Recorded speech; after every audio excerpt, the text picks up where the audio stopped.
All right, now that we're comfy, I hear you have some questions. Hey, I'm Glenn. This is Brisket. I play Nate in the Audible Originals Best Man's Ghostwriter.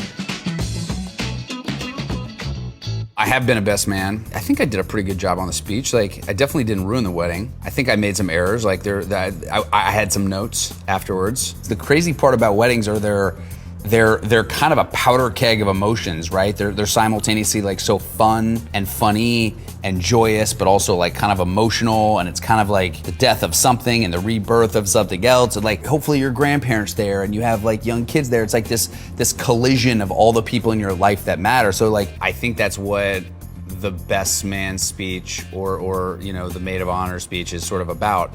It's really letting people in on a story, you know, the story of where people came from and how they found love and like where it's going. And it's sort of like everybody signing off on love. So me personally, like when a best man speech or maid of honor speech like is at its best, it's really like a defining moment of friendship. And I think that's why most people fail at the best man speech, is because they know what a big deal it is. A story is the easiest way to follow a thread. But I think like in terms of the do's and don'ts, this Audible original is full of the do's and don'ts. Don't bring up your ex or their ex.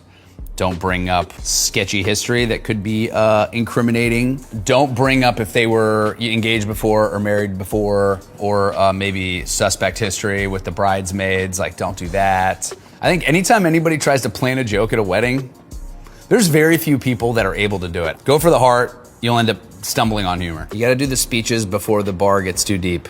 I think my best quality is I'm very good at choosing friends. Some of my friends are from Austin, Texas, where I'm from. This job has kind of taken me all over the world, so I feel like I get to have friends all over the place. But the best part about this experience on Best Man's Ghostwriter is I got to bring a lot of those friends into the booth. Nicholas Braun has been a buddy of mine for a really long time. He's one of those guys that, you know, we always cheer each other on anytime anybody gets a win, but we've never worked together. So when this came about, I called up Nick and he was totally down. And I think that effortless chemistry like really plays here. It was really, really fun to like team up with him on this. I think he's one of the like the funniest and most talented people I know, and you don't always get a chance to actually work with your friends, so it's awesome.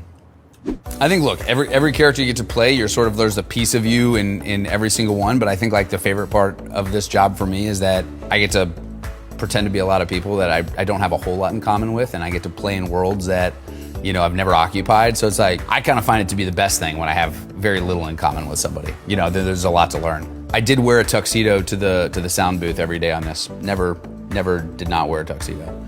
So committed. Had a martini in my hand the whole time.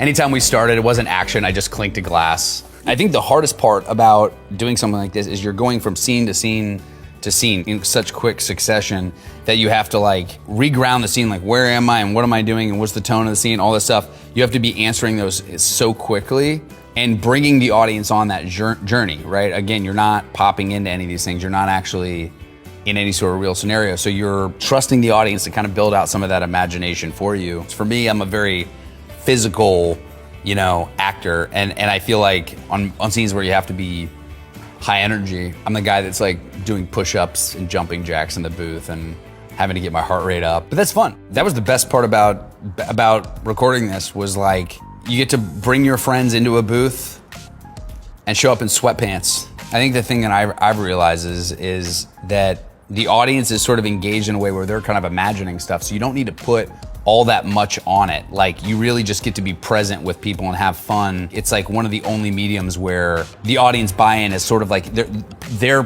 kind of complicit in the storytelling in a really fun way that makes it kind of unique. They can imagine me in a tuxedo, but I'm in sweatpants. You know, one thing that I really appreciate about Brisket is no matter where we go in the world, Brisket's the first guy who wants to take in a view.